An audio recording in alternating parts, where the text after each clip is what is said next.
भक्तों, आज हम आपको एक ऐसा रहस्य बताने जा रहे हैं जिसे सुनकर आपकी रूह तक कांप जाएगी। मरने के बाद आत्मा किसे खोजती है? माँ को, बेटे को या अपने जीवन साथी को? गरुड़ पुराण में छिपा यह सत्य हर किसी को नहीं बताया जाता। कृपा करके इस वीडियो को अंत तक अवश्य देखें, क्योंकि अधूरा सुनने से इस ज्ञान का फल भी अधूरा रह जाता है। और यदि आप चाहते हैं ऐसे ही छोटे लेकिन प्रभावशाली दिव्य रहस्य रोज सुनना, तो अभी चैनल को सब्सक्राइब करें। अब ध्यान से सुनिए। भगवान श्री राम जी और माता सीता जी का यह दिव्य संवाद।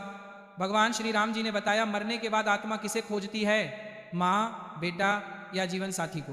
भक्तों, गरुड़ पुराण का रहस्य जान लो, मोक्ष मिल जाएगा। भक्तों, एक बार भगवान श्री राम जी और माता सीता जी अपने 14 वर्षों के वनवास के दौरान चित्रकूट में अपनी कुटिया में आराम कर रहे थे। उसी समय मरने के बाद आत्मा किसे खोजती है, इस विषय में दोनों के बीच एक गद्य संवाद हुआ। बातचीत करते करते माता सीता जी भगवान श्री राम जी से कहती हैं, हे प्रभु, मरने के बाद आत्मा किसे खोजती है? अपनी माँ को, बेटे को या फिर अपने जीवन साथी को? तब भगवान श्री राम जी कहते हैं, हे देवी सीता, आपने यह प्रश्न पूछकर समस्त मनुष्य जाति का कल्याण कर दिया है। मैं आपको इस प्रश्न का उत्तर एक ही कल्याणकारी कथा के माध्यम से देने जा रहा हूँ। कृपा करें इस कथा को आरंभ से अंत तक ध्यान पूर्वक सुनिएगा, क्योंकि जो भी मनुष्य इस कल्याणकारी कथा को मन लगाकर पूर्ण रूप से सुन लेता है, उससे निश्चित ही मोक्ष की प्राप्ति होती है। और जो मनुष्य इस कथा को अधूरा छोड़ देता है, उस पर परमात्मा की कृपा नहीं होती। तब माता सीता जी कहती हैं, हे प्रभु, आप मुझ पर विश्वास कीजिए, मैं इस कथा को शुरू से अंत तक ध्यान पूर्व सुनूंगी और जन जन तक इसे पहुंचाने का संकल्प भी करूंगी। तब भगवान श्री राम जी कथा शुरू करते हुए कहते हैं, हे देवी सीता, क्या मरने के बाद आत्मा फिर से अपने घर लौट कर आती है? ये प्रश्न जितना आसान होता है, इसका उत्तर उतना ही रहस्यमय और गहराई से भरा हुआ है। आगे भगवान श्री राम जी कहते हैं, हे देवी सीता, हिंदू ग्रंथ गरुड़ पुराण एक ऐसा दिव्य ग्रंथ है जो मृत्यु के बाद आत्मा की दृश्य और अनदेखी यात्रा का विस्तार से वर्णन करता है। गरुड़ पुराण के अनुसार आत्मा मरने के बाद कहा जाती है, क्या वह अपने परिवार के लोगों को खोजती है या नहीं? यह सब आत्मा के संस्कार, उसकी इच्छाओं और मृत्यु के समय की मानसिक के बहुत आध्यात्मिक स्थिति पर निर्भर करता है।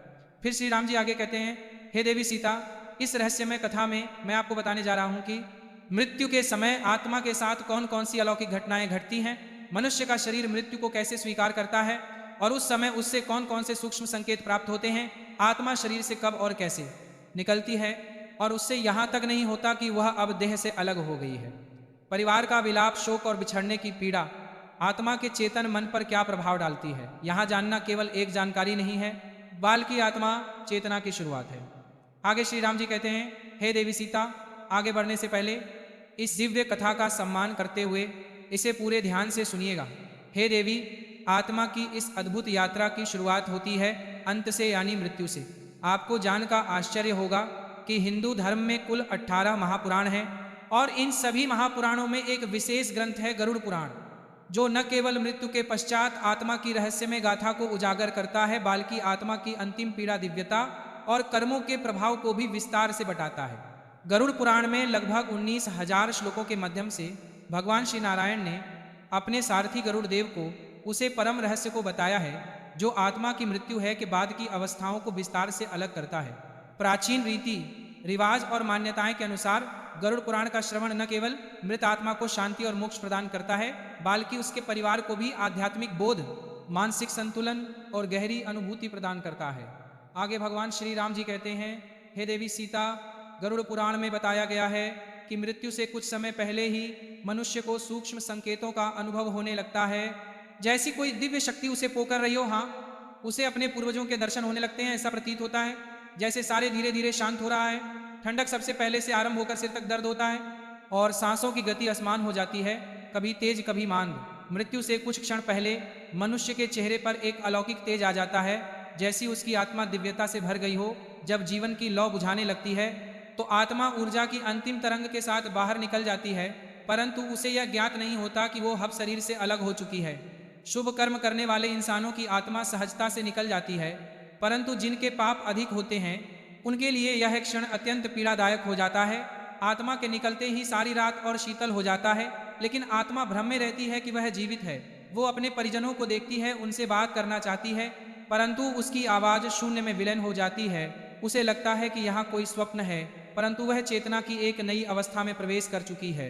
जब घर में रोने की आवाज गूंजती है तो आत्मा उन्हें चुप करना चाहती है। वह कहती है मैं यही हूं, पर कह नहीं पति। वह हवा में कपती रहती है। कुछ आत्मीय बेचैन होकर हवाओं को हिलाना लगती है, दरवाजे खटखटने लगते हैं और आत्मा परिवार के सपनों में उतर आती है। एक संदेश देने के लिए, एक आस देने के, मेरे लिए अपने परिजनों को शांति दे रही हूँ। ये रहस्य न केवल मृत्यु का है बल्कि जीवन के गहन अर्थ का भी संकेत देता है। आगे भगवान श्री राम जी कहते हैं, हे देवी साई, अब मैं आपको बता रहा हूँ कि मृत्यु के देवता यमदूत कब और कैसे आते हैं। आत्मा मृत्यु के कुछ समय बाद एक नई हलचल को महसूस करते हैं। अचानक उसे ऐसा होता है कि कोई दृश्य दृष्टा से परे शक्तियां मेरे समीप आ रही हैं। यदि आत्मा पुण्यवान होती है तो उज्जवल तेजों में देवदूत उसे सम्मान पूर्व स्वर्ग की ओर लेकर जाते हैं। लेकिन अगर किसी मानुष के कर्म अंधकार में रहते हैं तो भयंकर यमदूत आते हैं और उसे पकड़कर मारते हुए उसके गालों और भय के मध्य नरक की दिशा में ले जाते हैं। लेकिन यह यात्रा यही समाप्त नहीं होती। सबसे पहले आत्मा को उसका संपूर्ण जीवन का दर्पण दिखाया जाता है। हर पुण्य कर्म उसकी चेतना में संतोष और प्रकाश सुख की लौ जगा देता है, वहीं हर पाप कर्म उसे डर देता है और दुख से भर देता है। और यमदूत धीरे से कहते हैं, अब तुम्हारा समय इस लोक में समाप्त हुआ। आगे भगवान श्री राम जी कहते हैं, हे देवी सीठे, अब मैं आपको वह रहस्य बता रहा हूं जो आत्मा मृत्यु के बाद तेरे दिनों तक अनुभव करती है। गरुड़ पुराण बताता है कि आत्मा मृत्यु के बाद भी तेरे दिनों तक इसी लोक में रहते हैं, परंतु वह इष्टति समाधान नहीं होता। वह एक गहन और आदर्श यात्रा का आरंभ होती है। पहले 3 दिन भ्रम, मोह और अज्ञान का समय होता है। आत्मा अपनी मृत्यु को स्वीकार नहीं करती, वह घर में ही भटकती रहती है। अपने परिवार के लोगों से बुरा करना चाहती है पर उसकी आवाज कोई सुन नहीं सकता। अगर मृत्यु दुहक या हिंसा होती है तो आत्मा बेचैनी, दर्द और उलझन में फंस जाती है। चौथे दिन से 10 दिन तक आत्मा को धीरे धीरे सत्य का ज्ञान होने लगता है। हमें महसूस होता है कि मैं अब शरीर का हिस्सा नहीं हूँ। यदि परिवार द्वारा धार्मिक विधि विधान अनुसार क्रियाएं की हो गई हैं तो आत्मा को थोड़ी राहत मिलती है। लेकिन जिनकी इच्छाएं अधूरी रह जाती हैं उनकी आत्मा अशांत, दुखी और अस्थिर रहती है। गांव से 13 दिन तक आत्मा के विदाई का समय आता है। पिंडदान और श्राद्ध उसके अगले लोक के द्वार खोलते हैं। जिसने अपना जीवन में धर्म और पुण्य काम होता है उसे देवदूत स्वर्ग की ओर लेकर जाते हैं, जबकि जिसने पापों का बोझ संचित किया होता है उसे यमदूत नरक की ओर लेकर जाते हैं। आगे भगवान श्री राम जी कहते हैं, हे देवी साइट, अब मैं आपको बता रहा हूं कि आत्मा कैसे देती है संकेत। जब कोई आत्मा मोह में बंधी होती है तो वह रहस्य में इशारे छोड़ती है, जैसे स्वप्नों में आना, घर में आदर्श सुगंध फैलना, बिजली का अपना आप जलना बुझाना, अचानक ठंडी हवा का बहना। ये सब आत्मा की मौन पुकार होती है। गरुड़ पुराण बताता है कि मृत्यु के बड़ी आत्मा पूरी दुनिया को छोड़ देती है लेकिन उसकी चेतना बनी रहती है। वाह, सबको देखो शक्ति है, सूर्य शक्ति है लेकिन बोल नहीं सकती, क्योंकि अब उसके पास ध्वनि उत्पन्न करने वाले शारीरिक उपचार नहीं होते। जब भावना गहरी होती है तो आत्मा बिना बोले भी संवाद कर लेती है। कभी स्वप्नों में, कभी दिव्य सुगंध के रूप में, कभी उपकरण अपना बंद चालू होता। ये सब आत्मा के मौन संकेत होते हैं। मोक्ष प्राप्ति का मतलब होता है आत्मा परमात्मा में विलीन होती है और फिर वापस नहीं मिलती। और जो आत्माएं स्वर्ग या नरक जाती है वे अपने कर्मों का फल भोगती है और पृथ्वी के कार्यों में हस्तक आकार नहीं करती। परंतु जो आत्माएं अधूरी इच्छाओं के कारण भटक रही है वे कभी कभी संकेत देकर सहायता की कामना करती है। गरुड़ पुराण बताता है, गरीबों की आत्मा पितृ में निवास करती है और जब उनके वंश श्रद्धा से तर्पण या श्राद्ध करते हैं तो वे प्रसन्न होकर आशीर्वाद देते हैं। यदि परिवार पर कोई संकट आने वाला होता है तो पितरों की आत्माएं संकेत देती है, कभी स्वप्न में, कभी अंतर्मन में। यदि कोई आत्मा का बार बार त्याग करता है, स्वप्न में आना हो, तो ये समझना चाहिए कि वो कोई संदेश देना चाहती है। गरुड़ पुराण बताता है कि ये स्वप्न केवल संयोग नहीं बल्कि सूक्ष्म संदेश होते हैं। बहुत से लोग बता दें कि अचानक किसी दुर्घटना से बच गए हैं या कोई आदर्श शक्ति उनके साथ थी। हाँ, शक्ति संभवतः उनके गरीबों की आत्मा होती है जो संकट के समय उनकी रक्षा करते हैं। जब घर में श्राद्ध, पिंडदान या धार्मिक पथ होता है तो आत्माएं प्रसन्न होकर हमें घर में सकारात्मक ऊर्जा भर देती है, जो परिवार को मानसिक शांति, सुरक्षा और समृद्धि प्रदान करते हैं। आत्माएं कभी स्वप्न, कभी विचार, कभी आभास के माध्यम से लोगों के निर्णयों को प्रभावित करते हैं। आगे भगवान श्री राम जी कहते हैं, हे देवी साइट, यहाँ एक सूक्ष्म संभावना होती है जिसमें प्रेम, चेतवनी और आशीर्वाद छुपे होते हैं। आत्माओं को प्रसन्न करने के लिए लोगों को प्रत्येक वर्ष श्रद्धा और पिंडदान करना चाहिए। गरुड़ पुराण, पितृ स्तोत्र और महामृत्युंजय मंत्र का पाठ करना चाहिए। जरूरीमंदों को भोजन और दान देना चाहिए। इससे पितरी आत्मा प्रसन्न होती हैं और प्रियजनों की रक्षा करती हैं। परंतु जो आत्माएं अधूरी इच्छाओं में बंधी होती हैं, हम कभी कभी खतरनाक भी बन जाती है, इसलिए उन्हें शांति देने के लिए विशेष पूजा पाठ, दान और मंत्र जाप आवश्यक होता है। आगे भगवान श्री राम जी कहते हैं, हे देवी साइट, क्या कभी आपको लगा है कि जब जीवन में सब कुछ डगमगा रहा है तो कोई दृश्य शक्ति है आपका मार्गदर्शन कर रही है? वाह, शक्ति कोई और नहीं, बालक कभी आपके गरीबों की, आत्मा कभी परमात्मा का संकेत और कभी आपके पुण्य कर्मों की छाया होती है।